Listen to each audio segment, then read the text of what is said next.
one, highly recommend that you pull up Twitch or something on your phone, so that way you can see chat and you'll be able to interact with them. You know, as we move on. I'll just turn the stream down and watch it from my computer occasionally. That's what I have to do. My computer, my Chrome, for some reason cannot handle the stream itself. But I can like continue the chat. What you mean? So it'll say like the player isn't working. Yeah, there was a network error. Please try again. But it'll keep up with the chat, which is nice. Oh, that's good. Yeah. Or it has its flaws. Because there have been streams where we don't realize we're muted until like 40 minutes in. Until someone comes in and you've just covered like a bunch of talking points. And you're like, oh, shoot, I didn't realize we were muted halfway through. Yeah. So here we go. All right, I'm pulling up We had to restart an entire stream once. Did you really? Yeah, because we got 40 minutes in and then my friend Pat finally came in and he was like, Kirk's muted. And it was just me talking for 40 minutes with like cuts. All that content gone to waste. Oh, our conversation afterwards was much better.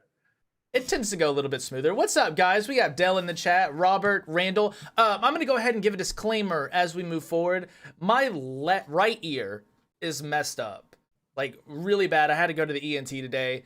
It feels clogged. There's a lot of pressure. Sometimes there's pain. So if I seem a little off tonight, I'm going to go ahead and apologize in advance because I'm still trying to take care of that. But anyways, now that that's out of the way, let's get to know you, man. What's your name? Tell me where you're from. Tell me what you do. I'm Cameron from the not lovely state of South Carolina. And I'm technically a podcaster. However sad that job description is, I don't have any other. Oh, yeah. Podcasting sucks, man. Dude, don't do it. I'm just kidding. Podcasting's awesome. Whoa. What's up, Alex? How you doing? Did you see the picture I posted in Discord, Dylan? No, I haven't checked that out yet, but we'll have to check that out after the stream. What's so bad? Let me load Twitch on my phone because I don't know if I could do Zoom in this at the same time. Zoom in that at the same time. Yeah, especially if you're using Chrome on your computer, it takes a lot of RAM.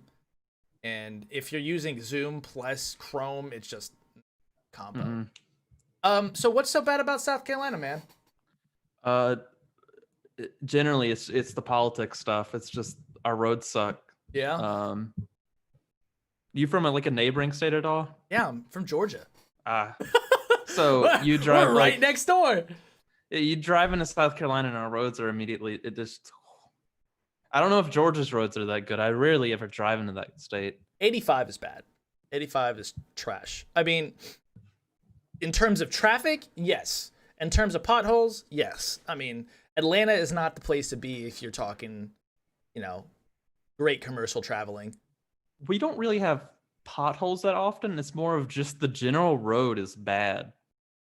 Like it's worn out and we don't really know how to fix it. So our United States drivers in general are horrible people. Just the worst. And I'm one of them. But I would like to say that I'm slightly better than the average. Don't we all? There's this town called Bishopville in South Carolina, and it's the interstate I-20, I want to say, runs through it. And I come from the east side going west on that interstate because it ends where my town is. Right. So there was a place on I-20 in Bishopville that for about 2 to 3 years, there was repairs going on over a bridge and they had to close one lane of it. And they gave 2 miles worth of merge into the right lane. But for some reason, people would always go to the end of the left lane and then wait to merge there so that there would just be this long 1 to 2 mile line of just cars waiting to get over that bridge. Yeah, people in Georgia seem to be a little bit more aggressive than most states. I think Atlanta is known for their aggressive drivers, but if you've ever been to Florida, I would say Florida is known for their stupid drivers. I can't do Florida. I live in Atlanta, we're right outside of the city, and I can drive in Atlanta because everybody's so aggressive. Like I understand what people are about to do. Florida, that's a different story.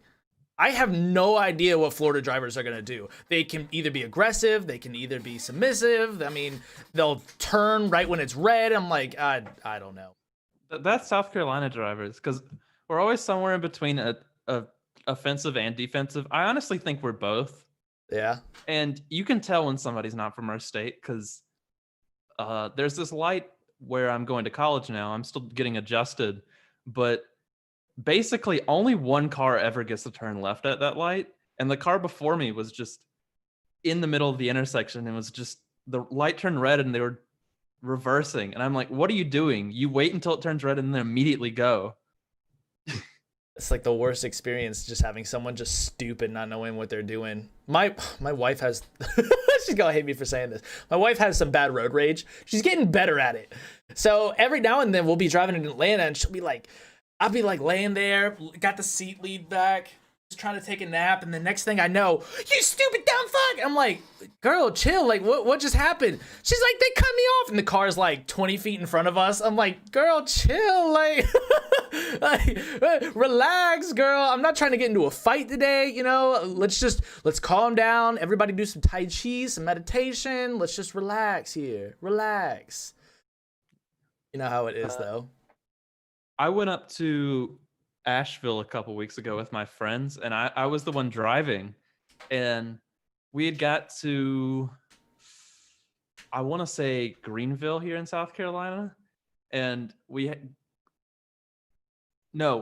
gotten all the way to Asheville, and we got out the car to go to a coffee shop there, and I step out the car, and my friends look down at my feet, and they were like, have you been driving in flip-flops this entire time? And I was like, yes. And they're like, you know that's dangerous, right? And I was like, oh, maybe. Well, shoot.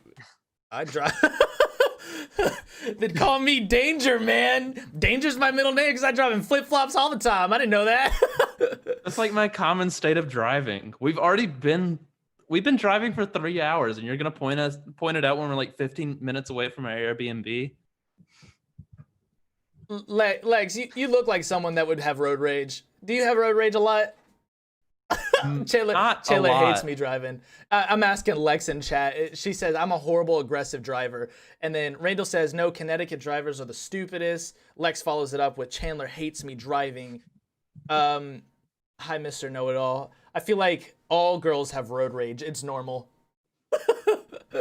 Lex, do you have road rage? Is that why Chandler doesn't like you driving? Chandler says, I follow. I can't do riding in the car with people that tail. I really can't. People that are like so bumper to bumper with other people, not my thing. We've gotten into a bad accident before where I was not the driver. Someone really close to me was the driver. Wink, wink. She's not here right now, so I can talk about it. But it was a bad experience. We T-boned another car, and ever since then I had like really bad PTSD, and I just cannot ride in the car with other people. It took me about 5 to 6 years to really be comfortable with riding in the car with somebody else, especially in the passenger seat, because I would find myself like slamming on the brake, like the imaginary brake in the passenger seat. It is like, yeah, no, it's not working out that way. I think I volunteered for the Bernie campaign a lot, and I got to meet a lot of interesting people through that experience. There was one guy, I'm going to try to keep this as like general as possible so I don't just give out some person's story. Yeah. But it was kind of the opposite of that, where he was driving and he got himself into an accident, and then he didn't feel confident in his driving ability and never learned how to do it again. Yeah. Robert says coffee. Did you say coffee? Man, I need a cup of coffee today. I've been lagging all day long. People's ass a lot when I drive. What?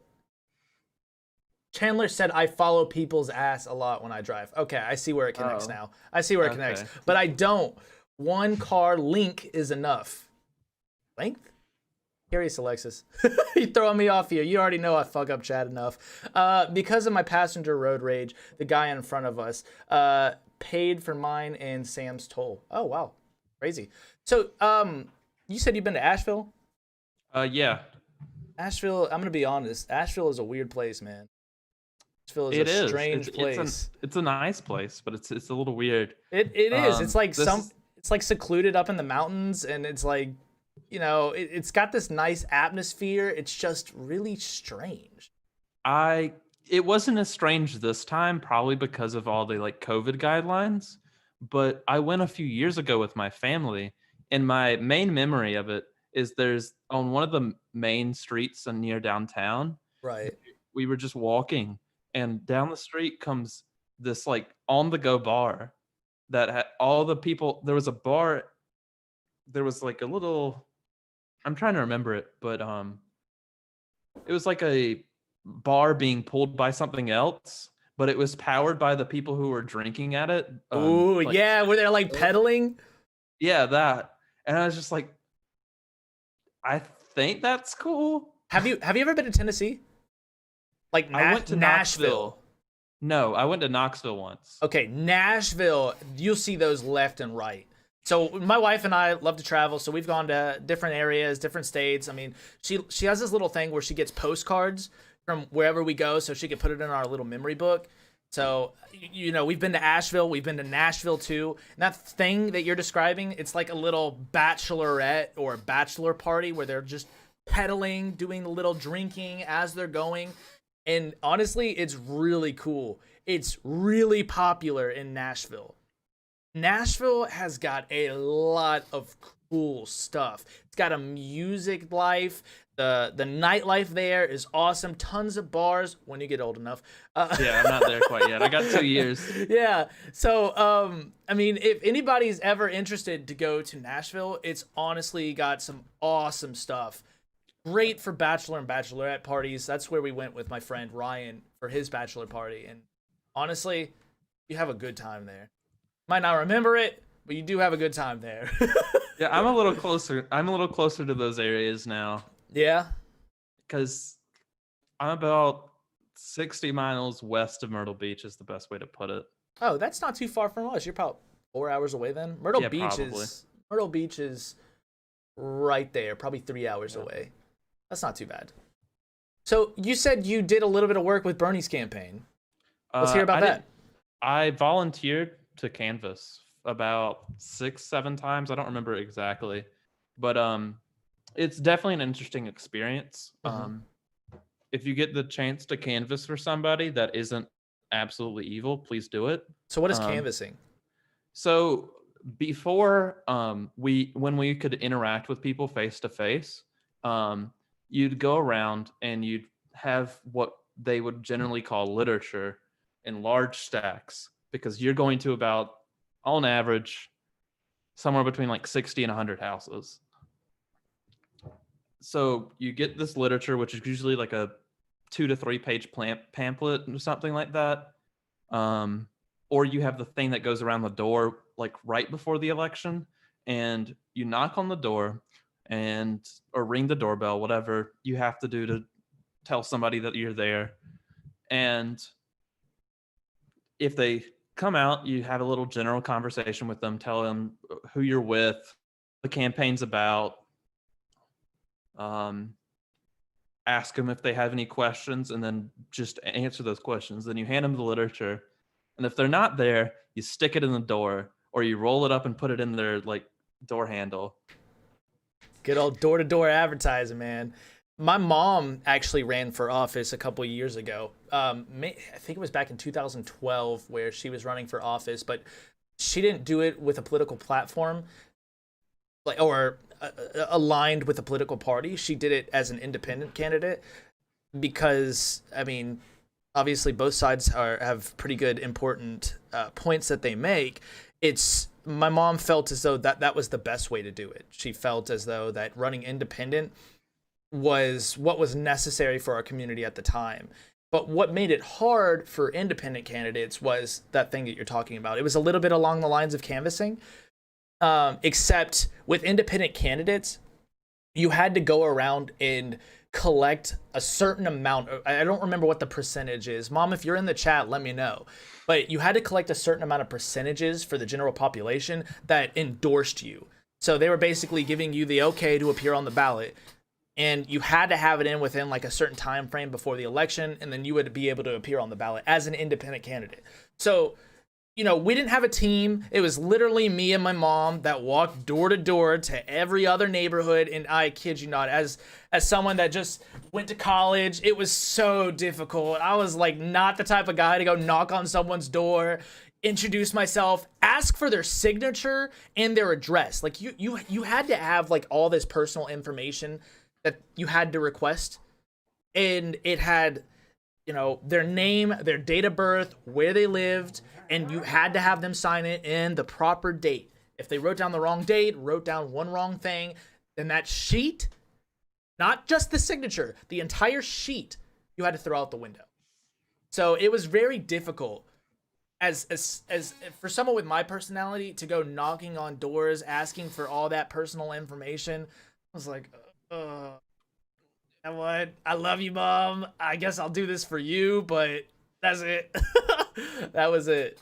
I couldn't do it for long. Ours is a little different because, I mean, we're not trying to get someone on the ballot. It's more of, it builds conversation skills because there's a goal. Right. The goal is to get someone to vote for the person that you believe in. Right. And you have guidelines to that. And it's nice. It is a good way to build like communication skills in general. But there's also a benefit to running in parties. I'm not a fan of the two-party electoral system. I personally think my personal beliefs is there should either be 0 parties or there should be like 3 or more that have power. But having those parties, let me think. But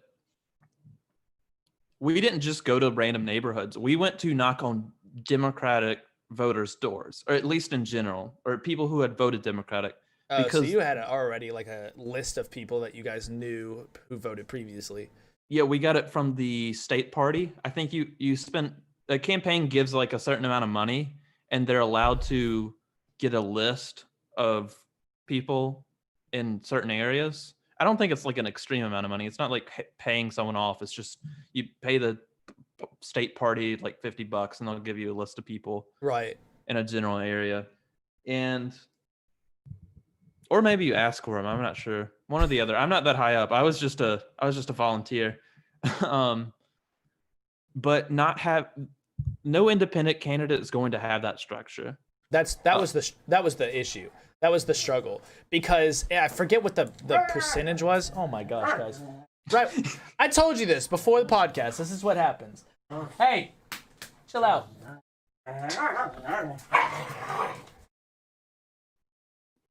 Just so you guys can have a little bit of fun time, with the dogs. I know everybody likes the dog. This is the only reason why the people tune into the podcast is for Stark and Dobby. That's it. Only 2 reasons. But anyways, that was the difficult part, is there wasn't a party backing behind the independent candidate. We had the Democratic Party contact my mom and ask if she wanted to be a part of their ballot, but my mom was like, no, I'm going to stick to independent, because this is how strongly I feel about, how divisive the party system is. And I agree with you. I think the 2-party system, it creates bias in certain sections where there are legitimate facts on both sides that support whatever argument you're willing to see. It's just, people pick and choose things. I more see it as it's a lack of options kind of deal, because it's a political cartoon I haven't seen in a while, but I'm not sure if it's an elephant or a different giant creature. It's like a giant creature with like 2 large feet, and it's on one side there's the Republican elephant, on the other there's the Democrat donkey, and it's kind of, at least in a large scale, when you're looking at national politics, when the Democrats don't work, you have to vote Republican, and when the Republicans don't stop working, you vote Democrat. So it kind of just propels nothing ever really gets done. It's more of, you just keep switching back and forth because the other person screwed up these 4 years. Yeah. Let's see. Good people on both sides. Daydreams with Dylan. We had a conversation about that one day. Let's see. Let me go back to some of these comments real quick. I hate being a passenger in people's cars unless it's up front. I get car sick. Oh my gosh, Lex. I get car sick when I'm like trying to read my phone or read an article on my phone and someone's driving. That's where the lady hit me and run me over. Dude, I didn't know that, Randall. I didn't know that. Been there. I want to go to Nashville. Hey, everybody. What's up, Mason? Welcome to the chat. That's speeding, Dylan. Hey. All right, I'm going to skip down. You went to college, Dylan? What happened? Yeah, I know. I just seem to have lost all that ability. I was on the city board for disabilities in Massachusetts. I didn't know that. My mom does a lot of work with being on the boards. I don't know whenever she'll get in here. So whenever she does, we can ask her some questions. But she does a lot of stuff with politics in Georgia, stuff that goes right over my head because I'm not a political guy. I don't know much about the actual laws and stuff that go into it. I'm just not that kind of guy.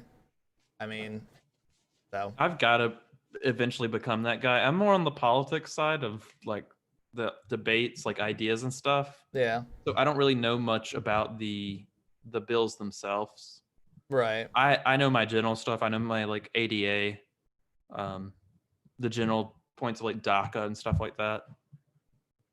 But other than that, nothing.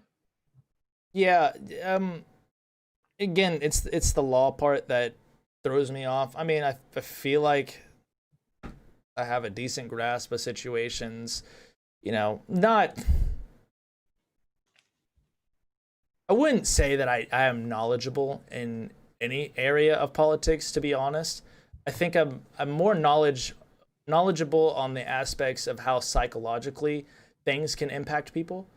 So on maybe economic issues, I feel like I might have more of a scholarly interpretation rather than a political interpretation of how things work out. With individualistic people and maybe how culture is interpreted into that. But yeah, that's a different conversation for a different time. Yeah. I mean, I run a political podcast, so I'm obviously extremely political. So, you're extremely political. You run a political podcast. I mean, what do you guys mainly talk about on there? I mean, I've seen you a couple times, but we're all far left. In general, one of us is like a general liberal kind of type, maybe a little bit further left than the average liberal, and then the rest of us are just generally like socialist. Which okay. I mean, there's only 3 of us. Okay, so what is it about socialism that makes it appealing to you?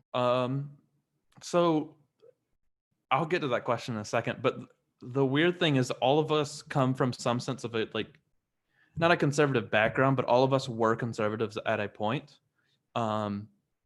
Me and Kirk, which have been the ones that have mainly been streaming recently, right? We both have conservative backgrounds in like family, and Alistair, our other co-host, who hasn't been on in a while, but he surprisingly comes from a far left upbringing. I think his dad is in the PSL, which is the Party for Socialism and Liberation, the third party. And then somehow we all ended up being conservative, and then we all ended up changing to the left, which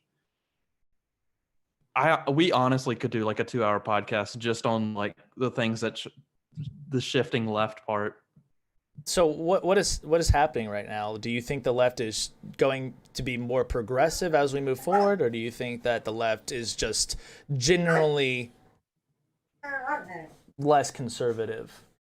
I think the left is in my opinion, on how I see politics, it is a stationary thing. The parties themselves move around.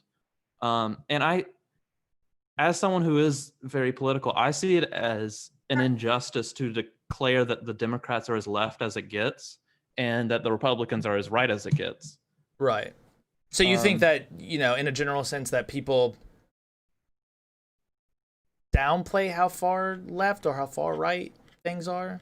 I think, I mean, I'm on the far left, so I have my opinions that agree with a bunch of other people on the far left, that liberals are a very moderate position, but I mean, I understand that that's my view, and a bunch of people don't hold that view.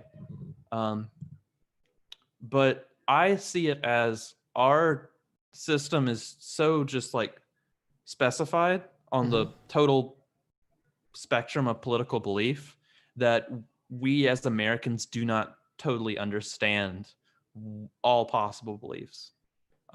So we think like Democrat and Republicans as far as it goes, and they're a lot closer than you think because we only focus on so few issues. That's like, should companies be regulated?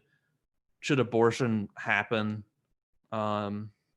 Should we lock up immigrant children or treat them like people? That's a biased question from my point of view, but I think that's the correct way to put it. Just general stuff like that. A lot of it's been boiled down just to social issues. There's only like one or two economic issues that really happen, and it's not really questioning the system, but it's more of how much should we let the current system just have free reign. Right. I agree to some point, some degree of that. Randall says, I believe before you start talking about something, and this is not directed at you, before you start talking about something, you have to go through it yourself in order to understand it. I agree. My mom is finally in the chat. She says, it's one thing to belong to a political party. However, when you can't come together and listen and make healthy, clear decisions for the people, you have a problem. And I think that's where we're at right now in today's political climate, where we're looking at, social media to see which meme supports our point of view the easiest. And I just, I have a big problem with social media and how it creates separation and division amongst political parties. And for me, it's almost as if people bandwagon on some ideas without doing their own research or doing their own critical thinking. And this isn't directly towards the left or to the right. This is in a general sense that we're talking about politics here. I think that that in general, people go for likes nowadays, and people assume that they're right based off likes, and that's what's really irritating to me. So Dell says, when were politics better? Good question, man. I ran as an independent candidate for House and Senate. It took years to truly understand these true needs of the people. Those that have been elected over 20 plus years seem to be in it for personal gain. That's a good point. Yeah, I would agree with that mostly. There's probably a couple out there that aren't. Yeah. So now let's get back to the original question. What made you want to, what's so interesting, what's so enticing, what's so pretty about socialism for you? Well, in my view, I think in a lot of discussion, I think it is I think we confuse it as a governmental ideology too often. It is purely, or not purely, there is a government ideology behind it, but primarily it is a economic ideology. And in simple terms, it is that the workers who create value should maintain that value, and it should not go to someone else who did not participate in creating like wealth or value in a product. Right. And I mean, there's some good memes making fun of that. It's definitely some things that people can go too far on. Also, hi to the chat. That's Jordan. She's joining in. What's up, Jordan? So, do you think that there's some validity to when people ask, name a socialist country that has been successful? Do you think there's validity to it? I mean, I think the only ones so far, because I mean, you could go back to 1300 and say, name a capitalist country that's worked. I mean, honestly, they've tried sometimes. And it's obviously failed. USSR, Venezuela, I would definitely condemn.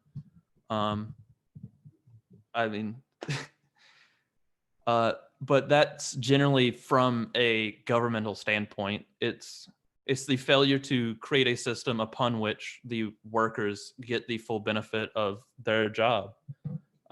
Especially like places like the USSR, just creating it where government has total control, and the government itself becomes the oppressor instead of trying to become something that can liberate the people and make it where people are allowed to truly self-actualize. So you don't. I Go think ahead. that should be the goal of having a government at all, should be to create a better system for everybody. Once it becomes for a small group of people or for a certain person, you've lost the point of just having a government. You've just become an oppressor. And what do you mean by oppressor? Like, Someone who, in general, I would put it as putting your groups or your own interest first by means of force. do you think that's happening right now in America? Mm, in a sense, yes. I would say that that's definitely happening in some cities. Do you have in what ways? Um, I mean, I'm on the left, so police violence is bad. That's generally my take. Um, Throughout history, they have been in my view, a tool of oppression by a class, or by what we call the bourgeois class, which is in general terms, it is the class who makes most of their money or makes their living through owning instead of working. So from my understanding of history, the police in its current form were created in Boston to create a government or part of the government that can combat the union movement, so that the private companies did not have to hire armies or private armies to take care of them. So it's, in a sense, policing started. I mean, there is the pre-police, like as an organization where they would slave captures and stuff like that. It's not a great history. I mean, what we want in a policing system is kind of like the Andy Griffin version of policing, where it's kind of the guy that walks down the street and makes sure that the old lady can cross it. Right. That's kind of what you're looking for. You're looking for a community defense, maybe. I don't know how to phrase it exactly. Just to have the point of just uplifting the community instead of trying to just like protect property. So there's the general sense of people over property, I guess. Don't burn down local businesses. That's bad. Those are already hurting from the pandemic. Do not condone or recommend you ever do that. But trying to make sure I don't make a misstep and get myself canceled for the No, next like 50 you're years fine. of my life. No, you're fine. I'm just curious because when we talk about organizations and their initial inception, why they were created. I mean, I wonder to what extent the initial intent of creating that organization is transcended into 2020. So I mean, It's definitely changed, yes, but there is the sense of how it started and that would continue. It is, I mean, the government changed how it would do anti-union organizations throughout the years. I think in like the 40s or stuff, they hired like mafia people to handle it on docks and stuff like that. There's a extremely long history of anti-union organizations, and I would love to do some research on it, but I don't have it all up here yet.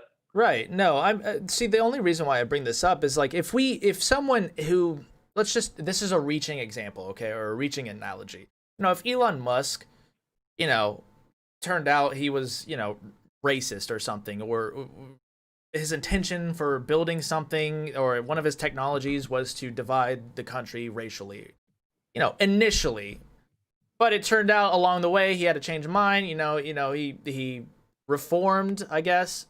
At what point are we going to say, I don't agree with what he used to do, but he's on the right path now, and we're still moving forward in 2020. I would definitely agree with that, but from what I've seen from the police, they have continued to perform the work of a state that does not want I guess, racial or economic unity or equality. Because you have the riots in the 60s and the protests in the 60s that mainly, honestly, were violent, at least before like 68, because of the police. You have the Kent State shooting, and many other cases around that. And then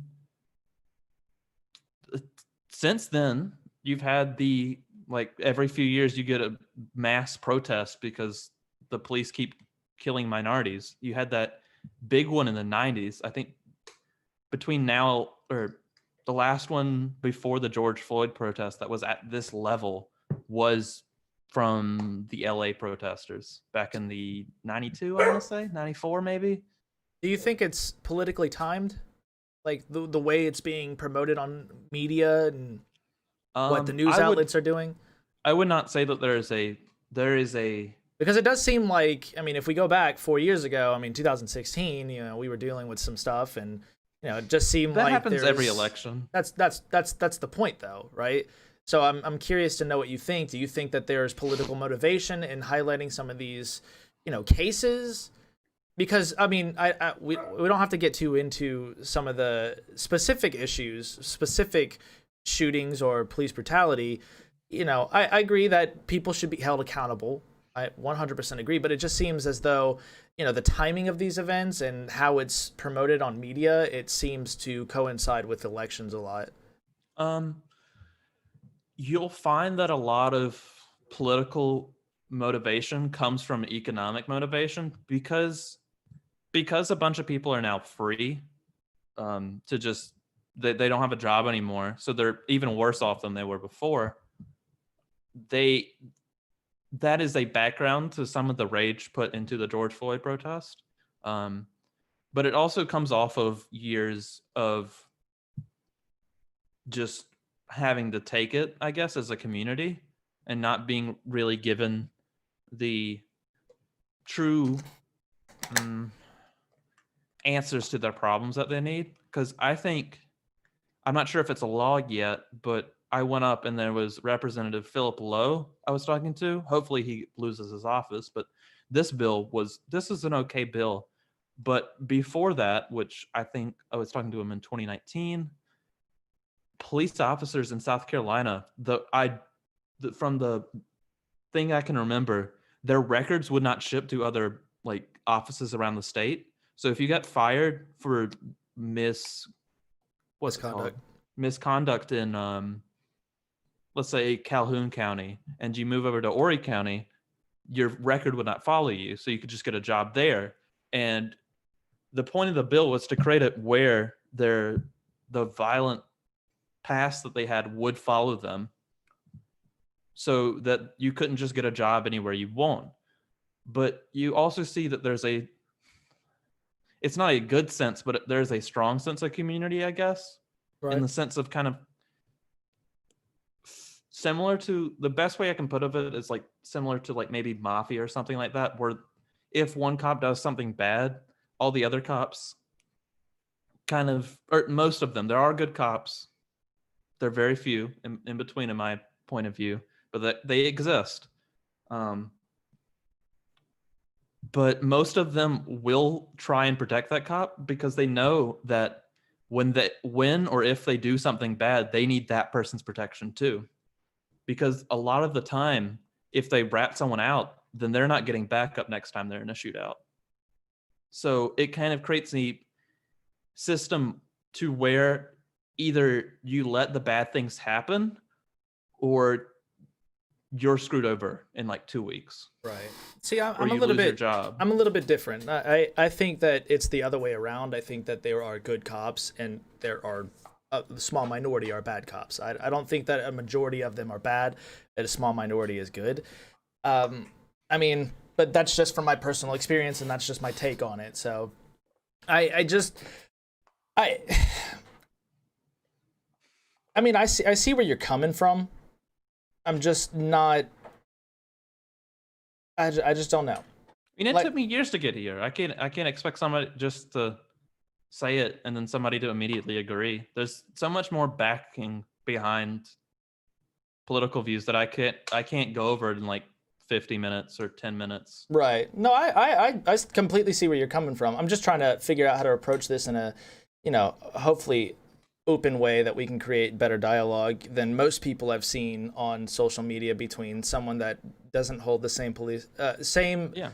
opposing view systems. I think that's where it struggles. I feel as though that if for some reason I didn't agree with you, and when I said the statement that I think that it's the other way around, I think that there are mostly good cops rather than bad cops. If that would have been with any other person, it could have possibly gone different. But I mean, I appreciate you coming on here. My mom says I'm grateful for this healthy, open discussion, and I'm very proud that you can have this conversation and not try and cancel somebody. So let me try and I guess I'll rephrase it. What is my level of like language here? What do I like? PG-13? Where do I have to keep it? Go wherever you want.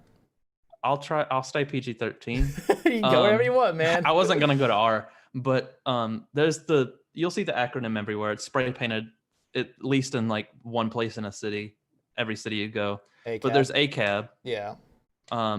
Which a lot of people mistake as all cops are bad, which it's not. I think it's all cops are bastards. I think that's that original. one. Yeah. So the way I've had that term explained to me is that we understand that there, at least towards the beginning, there is an extremely high percentage of people who have hope for their community and want to improve it by becoming cops. But the system itself creates a gridlock to where the cops are, in terms, bastardized by the system. So they either have to function in it, or if they break the rules, they are punished for it, or they break the confines of the system, they are punished for it. The best case I can think of for this as an explanation is, I'm not sure what city there was, but there was a cop call. This is one of the good ones. He goes to the house, and I believe it was called for a domestic dispute or something like that. He goes to the house, finding out the guy was trying to commit suicide by cop. So the cop himself tries to talk the guy through it, tries to make sure that the guy stops wanting to kill himself, like any responsible person in the community would do. But he also has to call for backup to make sure that there's enough people to handle the situation, because he doesn't want the guy just to kill himself. Right. But the backup comes in and immediately shoots the guy. So the guy gets what he wants. He gets suicide by cop. And afterwards, a week or two later, the cop that tried to stop the guy from killing himself was fired for not following protocol. The protocol was to shoot the guy. And where is this?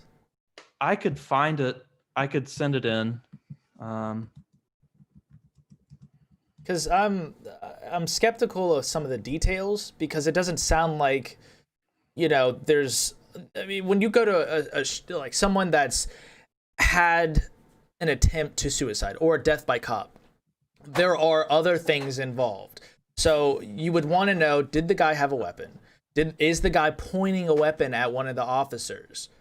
That's important to know. That is an important stuff to know. But I think if there's somebody already on the scene that has been there for multiple minutes, I think you can understand that the scene is generally safe for anyone that shows up, except for maybe the person that is trying to. I wouldn't agree with that. And I don't mean this in a disrespectful way, but I work with patients that have mental health issues, or I've worked in the past. And people that are suicidal can flip. And if you're a cop that has had that experience before and you've gone down this path, and I'm not trying to defend all cops here, because obviously some cops don't know all the situations, and they could escalate it themselves. They can be the perpetrator of those escalations.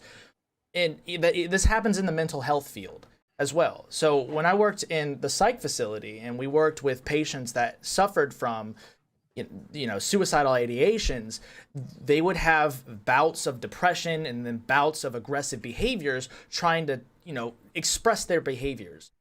You could get them to calm down to a point, but then it could flip a switch like that. Yeah, literally. I understand that. That's definitely a new point of view that I have not considered for that situation. But my response for that would be that, honestly, I don't want to like try to like jump argument to argument, Yeah, you're but good. Go ahead. in general, there's the defund the police thing, but I think the main point of that, which has been misconstrued because we've gone so absolute on defund, which we think of as $0. Right. But it's more of taking away some of the police responsibility to where they're for stuff they're not trained for. I think a lot of police officers would agree with that. I think because the police officers that I've talked to, they have said to me, I've been in this field for 20 plus years, and over the course of time, we've had to deal with more situations, and the training has become more extensive. So before, with someone that was, having a mental health issue, they would have to, take them. They would put them in handcuffs, put them in the car. They would go. Now they have to try and de-escalate the situation. They have to try and do all these things that some police officers are just I Don't have the just patience for. don't have the patience for. They're not able to do it. And this is not an argument against police officers. This is to say, I think most police officers would agree that they're not mental health workers. I think that most of them that I've talked to, they're like, yeah, we really don't want to be dealing with the guy that's about to throw a shit at me. I mean, that's the stuff that they have to deal with. So, Mason says, in my opinion, your reaction to police is almost 75% of the outcome. There are some examples to that where I would agree and where I wouldn't agree, Mason. Videos that get posted by most civilians don't show the whole story. That I would agree. Real World Police. What? Mason, Real World Police is a really good channel to watch full police body cams. So much is to the story, but the 7-second TikTok for 30-second Facebook Live is ruining lives over wrong-looking situations. You got to put some commas in there, bro. Yeah. There's so what was the show? Have you ever watched Live PD? I think I watched an episode or two of that. Live PD is so good, but they canceled it. So yeah, it was coronavirus.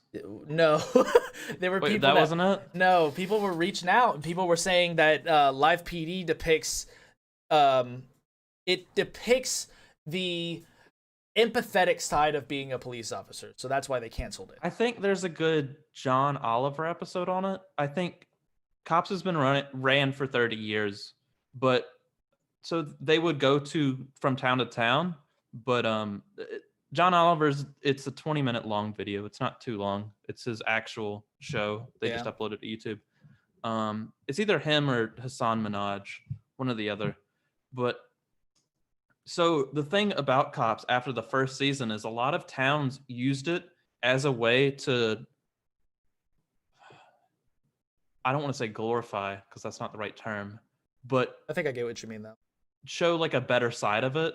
Yeah. Because you have in the background of the second through maybe like seventh seasons, you have the early 90s, you have the background of a political unrest against cops. So it was kind of, because they got to pick and choose what like cams were shown, it is a way to only show the good side of cops. So yeah, but you can't control at least for Cops, I understand what you're saying. But for Live PD, where they did have those interactions, you can't control the situations that people are called to. Oh no, but for Cops is definitely different because it was created in a time where you couldn't just live stream something. Yeah, so Live PD was awesome because you literally watched the footage in real time as the cops were going to specific houses or specific calls, domestic abuse, violence. Like, in a lot of the time, these people were fighting the cops. Like, they were fighting, they were running, and it's like, what do you do? So, I mean, it's definitely an interesting thing to talk about. I mean, Bell says, I don't know if a police show would highlight police misconduct. I mean, again, if you get to choose the clips, there's no point in doing that. That's why Live PD was good. That's why Live PD was good, because it was live. So you get to see these responses that people were called to. I mean, I get Yeah. what you're saying, Dale, but it's not like they were just highlighting, you know, specific Live clips. PD is probably going to be different, but cops they had the benefit of it being after the stuff happened. Live TV is a lot better than Cops. Yeah, I agree, man. It was a good show. My wife and I watched it a lot because it was. I mean, you got to see, what was going on. Procchio says, upset about what, dude? Mason says, Dylan, you got to stop reading backwards, bro. You got to start adding commas and use proper grammar, bro. Like, get educated. Just throw some semicolons in there. Nobody knows how to there use you them. go. I know, right? Oh man, but yeah, I mean, it's a very divisive topic right now. Cops are. I mean, they have been for a long time. For sure. At least the 60s. For sure. I mean, I appreciate you coming on and speaking your point of view. Yeah. I mean, I think again, I appreciate everybody being so chill and easy to talk to. We have a bunch of different opinions in chat about how cops are, and I 100% appreciate everybody being really chill about it. So, my main point of view is just we need to split up the services. Cops shouldn't be doing everything. We need social workers. We need our mental health workers. I think like I said, I think cops would agree with you, man. I think cops would agree. I would agree with that standpoint. Yeah, I don't think most cops actually, want to be mental health workers. They're mainly called to the scene to deal with these issues, and sometimes it just works out that they're there for the mental health ones. I mean, thinking about the situation, if you talk about, policing and, people going to these houses and these calls, it typically has something to do with, if you go through the actual topic or hold on one second. If you go through much of the history of the individual, it is a lot to do with mental health. It is a lot to do with those things. So, I mean, I think it's more about following up and figuring out how to proceed with these individuals. I think where we really fuck up in America with policing isn't actually policing, it's the prison system.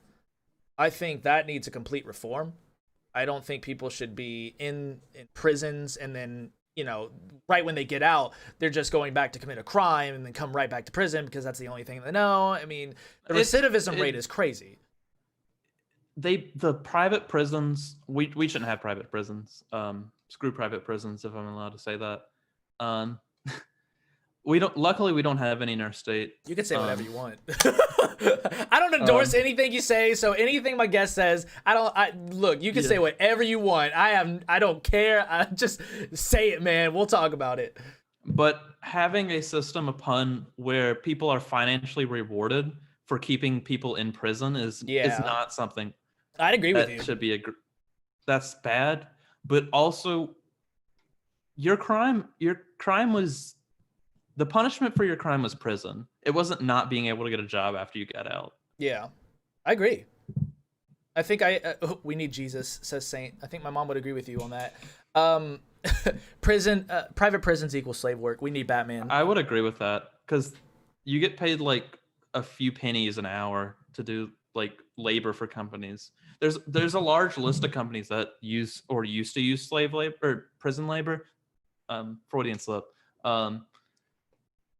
Target was one of them. I only know the ones that have opted out in the last 10 or so years.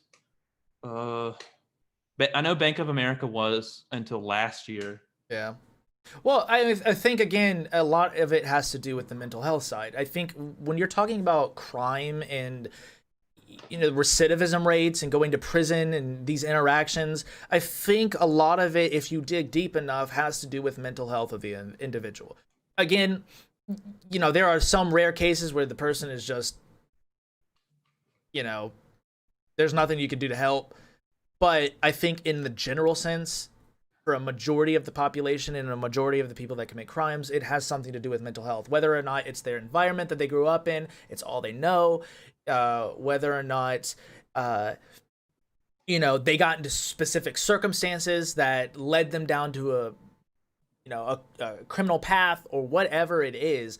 I think that being put into prison definitely make someone more likely to commit another crime when they get out. Oh And yeah, definitely. that's got to stop. Like, we got to figure out a way to reform that system, and we got to figure out a way to, do better. So, And I don't want to run us too long, yeah, but you're fine. to Honestly, we can think go. We can keep going until you have to go. till I burn out, yeah. Um, but I mean, a lot of people. I'm trying to like introduce this, but a lot of people are disagree with the idea of white privilege, which in how I would explain it is it's not whites getting like a boost; it's more of them getting screwed over less.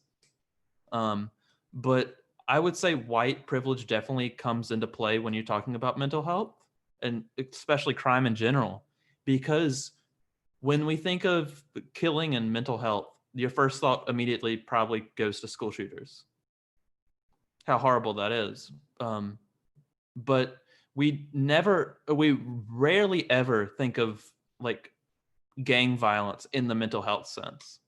I think there's probably a reason behind that. It's probably subconscious, but to be put in an environment of a large area of people that are economically downturned for like decades, and to be put in a situation where selling illegal drugs or possibly killing an enemy gang is your only possible source of income cannot be great for your mental health. No, I completely agree. I think that these areas need a lot more investigation and a lot more focus. Uh, I, I white privilege is a different topic for a different day because I don't know if I necessarily agree with it in the general sense that most people do. But at the same time, looking at gang violence and whether or not a school shooter happens, I think you're right. I think that, gang violence is just as much of a mental health issue as someone that shoots a school. I mean, both are bad. Like, I'm not condoning either of them. I'm saying both are bad. All I'm saying is I think that there needs to be more focus on, how do we deal with people that have been struggling all their life to make ends meet, but their best option is to sell a drug. The best option to pay rent is to sell this drug, or, commit a crime or do something, steal, do something. It doesn't matter. Whatever it is, gang violence, whatever it is, how do we fix those situations? How do we look at that mentally and figure that in a mental health framework so that we can, anyone down for Among Us after the podcast? Ask Dale. But how do we frame that in a way that we can, move forward? So, let me get to some of these comments real quick. Invest more money into mental health facilities and social work. They are just as overloaded. They are overloaded just as the cops tend to be. We need Batman. Yikes. We'll look into chain games. Agreed. Atlanta is changing their prison into rehab institution to help inmates, and I think that's awesome. Let's see. Other side of the coin, a lot of people who go to prison go back not because of the system, not for being innocent or for committing crimes. So you think that giving them teddy bears and talking about feelings works better? No. I mean, I think in general, prison is a degrading system. It's if you already have mental health problems underlying, it's not something in America that's going to help at all. Gosh, my dogs. The way I would structure it is a rehab program, but two, more of a job training program. Like somewhat like a college that you kind of have to go to in a sense, not as like you learn about English and stuff, which you probably should be able to as like an elective or something, I don't know, but more of a hands-on skills so that when they get out of prison, they not only have their like record gone, and they also have skills that they can bring to the world when they get there. Right. I mean, I completely agree. I think the prison system needs to be reformed. And I don't think painting it in the what is it? Less, I don't know how to say this, but saying that they get teddy bears or talking about their feelings works better. I don't think that does it justice, because I mean, all we're doing there is, using extreme. I don't think that that's what people who are, advocating for a rehab or reformation of the prison system is actually talking about. I think it's more along the lines of retraining these people's behaviors cognitively to understand that, they don't have to go down the same path. I mean, because what happens? Have you guys heard of Pavlov? You've heard of Pavlov? Okay, so you've heard of Pavlov's conditioning system where he rings the bell for the dog and he starts salivating, classically conditioned. Okay, it's I mean, he's got more models called operant behavior systems and reward systems, reinforcement systems. I think that how people grow up in specific environments, based off of, where they're located in, again, is it a more impoverished area? Is it more prone to violence? It's a conditioning system of learned behaviors. So I think instead of putting those people that commit those crimes in the same prison system that has those same behaviors, I think what would be better would be to reform those behaviors by relearning new behaviors. So there's definitely in most prison systems, like a general hierarchy to treat the prisoner as a lesser than human. The prisons should seek to create a sense of belonging, at least like on the planet as a whole. Not like we give you a teddy bear and a pet on the back for like stealing a few hundred or stealing a couple $1,000s, but more of you don't have to steal $1,000 anymore. Here's how to make food right at any restaurant you want. Right. What about violent offenders? I think there's a line of severity. Like if there's a mass murderer that goes and kills like 300 people or something like that, I think there's a line of severity that you have to draw. But simple, like let's talk about drugs. Like if you're selling drugs or you get caught using drugs, nah, bro. Like reform that behavior. I mean, we don't condone drugs. We don't uncondone drugs on this podcast. But for real though, like if you're caught using drugs, I mean, why the hell do you have to go to prison? Like if you shot up a bunch of like a church or something like that, yeah, you should go to prison, and we should figure out how to deal with you from there. But I mean, in a general sense, for less severity crimes, like I don't know. I think that there needs to be a line drawn on where we're talking about. Yeah, it's like marijuana. I mean, marijuana is not an issue at all. Just it's not legal here. I don't smoke it. But that should just be legal, honestly. Yeah. See, it's worse for you to smoke it, but that's because you're smoking something, not because it's marijuana. It's like you figure out who the murderer is. It's fun af with your friends. Oh, I think you're talking about that game. They're talking about Among Us. We let them go to college and release them after. That happened recently, and a rapist killed his accuser when they released him. I wasn't saying going to college. I was saying more like make prison like a training, like a place where you can learn to do the real world stuff. I think it's about like, again, training, relearning that behavior, and it depends on the severity of the crime. So if you have someone that has gone through these relearning cognitive behavioral therapies, you're not just going to release them into the real world and just be like, all right, you're on your own, good luck. I mean, they have follow-ups, they have visits. I'm not parole. Yeah, basically. And then at that point, if you have recidivism crimes, then we go to the more further step of, does this person need to be locked up for good? Like, all right, let's figure this out. Let's see. When you learn Pavlov when your mom beats your ass for stealing candy as a kid. LOL. You associate that pain. Same pain. Same goes for prison. They don't like it. They don't commit crimes. Just my opinion. Let's see. Imagine if they just didn't arrest people for drug-related charges. Yeah, I think the war on drugs has really. I would like to respond to that last comment. I got through lifeguard training, and you're taught when punishing, or not like really punishing, but making sure like kids don't like slip and kill themselves. Like when you blow the whistle, you call a kid over, you have this thing called, I think it's 1, 2, and then it's whatever word we use for like actual punishment.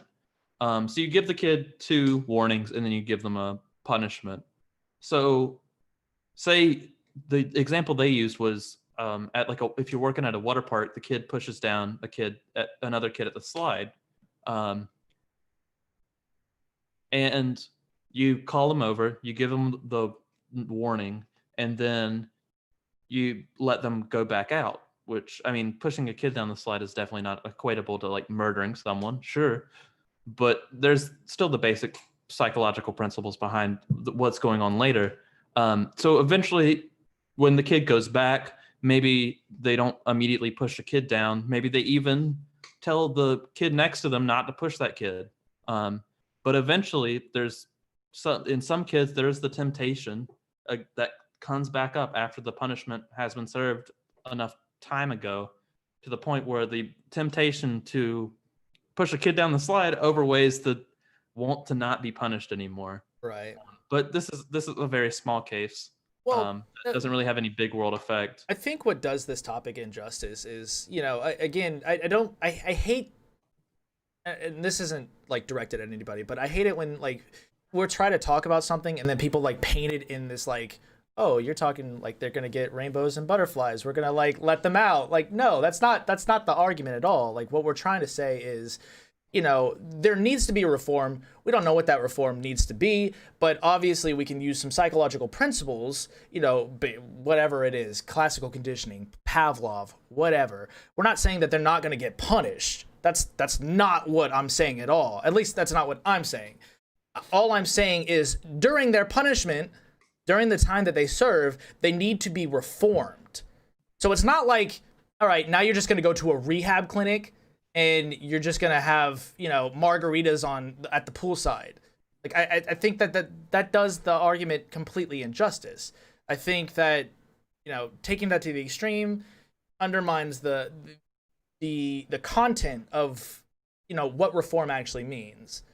And for the thing, I'm more talking when brought up to an adult standard. For the example I use, the punishment or the warning, I guess, would be equatable to getting out of prison, and the temptation of pushing down the kid outweighing the punishment after a while would be the economic conditions of poverty or the want to survive through the economic conditions of poverty outweighing the, I guess, not want to be punished, the undesire to be punished. Yeah, I got you.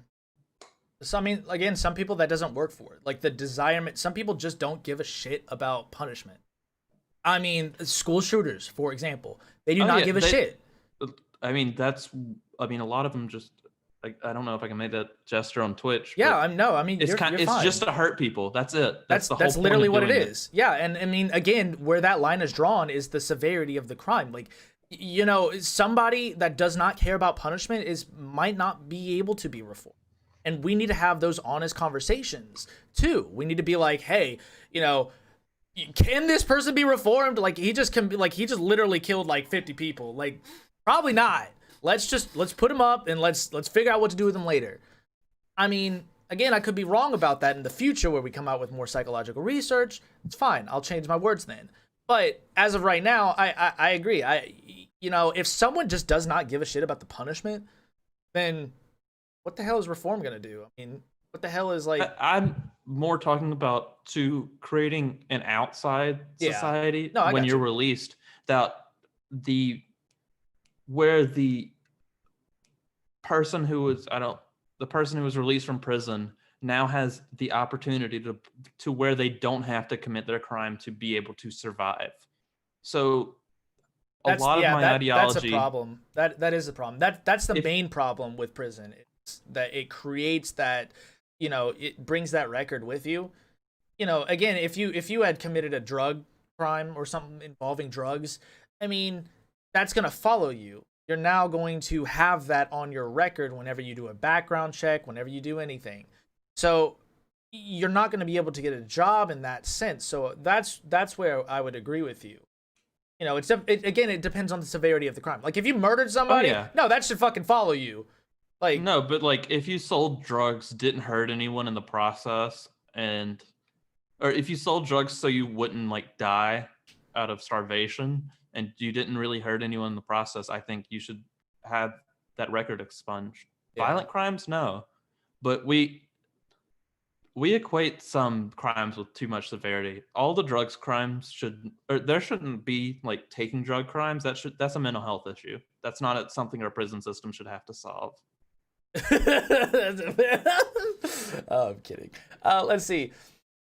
They executed a 3-year-old for shooting his own mother. I don't know about that. I'd never, like, literally, I don't know about that. I've never seen that. You could send that to me. That would be awesome. Actions come with I know consequences regardless. that was an old case. It was like, what would he'd be 79 now, but there's like this 14-year-old kid back in 40s, 60s. I don't know, 40s, 50s. Let me do the math. Oh, you're good, man. Kirkia said, well, the difference is, I think we already went over that one, the underdeveloped brains and full adults who understand right from wrong, no consequences, but decide to weigh out. That's important. That's why we have, you know, whether or not you're tried as a minor or you're tried as an adult. That's why we have those systems put in place. Yeah. It was 1955. There was a 14-year-old kid in Mississippi, maybe Alabama, maybe. No, Mississippi's a different case. It was somewhere in the South, but the kid like does something a girl falsely claimed that he sexually assaulted her, and because the justice system was as it was in the 50s, it was very geared towards white people. You couldn't really get a jury of your peers if you were black. The 14-year-old kid gets executed by I got you. electric chair. There's pictures of it. It's horrifying. I got you. The one I was thinking in Mississippi was there's a maybe like 14, 13-year-old kid, maybe even 12. He like whistles at a girl, and then whistles at a white girl from behind, and then that night he was mutilated and then put down a river. Yeah, we have a strange past or a horrific history in America. Horrible. But Krikyo says that's a perfect utopia though, and again, I love you, Crook, but I hate that argument because the only reason why I hate that argument is because it's basically a fallacy. When you say something is a perfect utopia, it basically takes it to the extreme. And it's like, all right, well, we're not going to talk about how it could work. We're talking about how it can't work at this point. And I hate that argument. Hasn't worked since the beginning of time.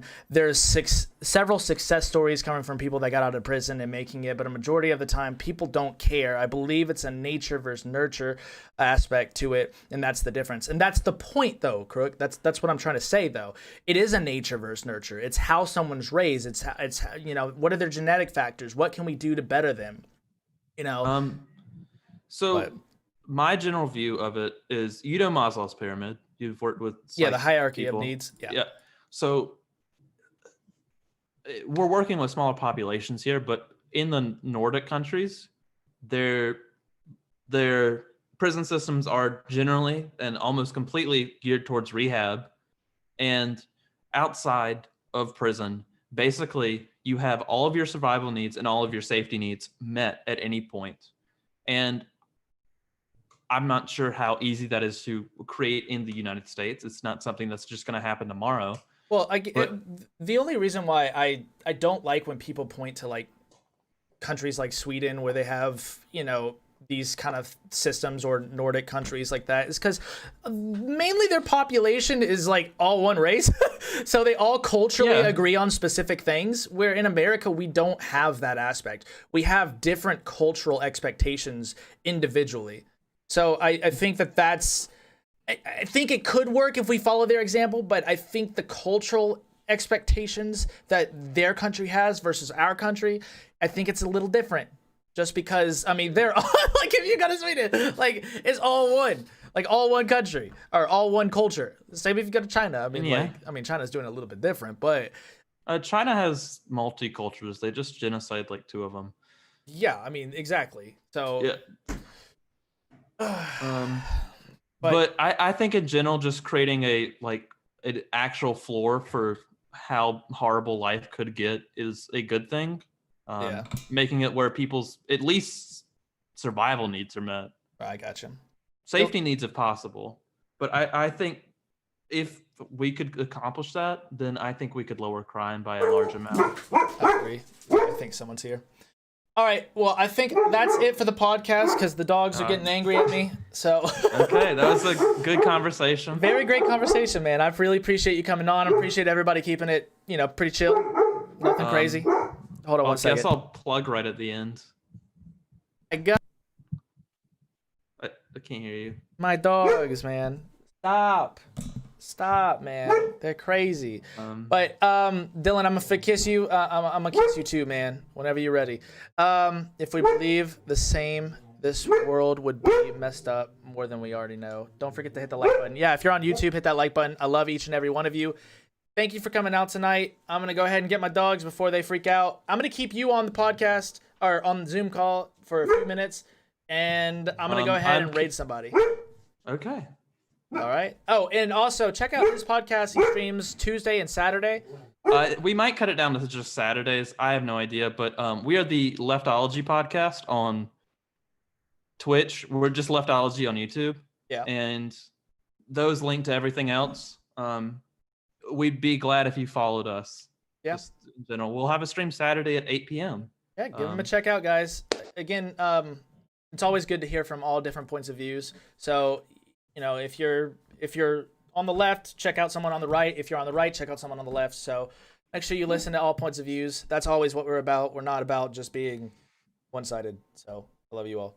Thank you. Good night. Good night. Let's go ahead and raid my friend Kaylor before we get off. /raid Dank Orejano TTV. Here we go. Hit that raid button. Coming in clutch with these 6 views. I love each and every one of you. Catch you on IG. Yeah. Okay, damn. Bye, everyone. Love y'all. Yellow heart. And right now. Let me. Dang, dude, my dogs, man.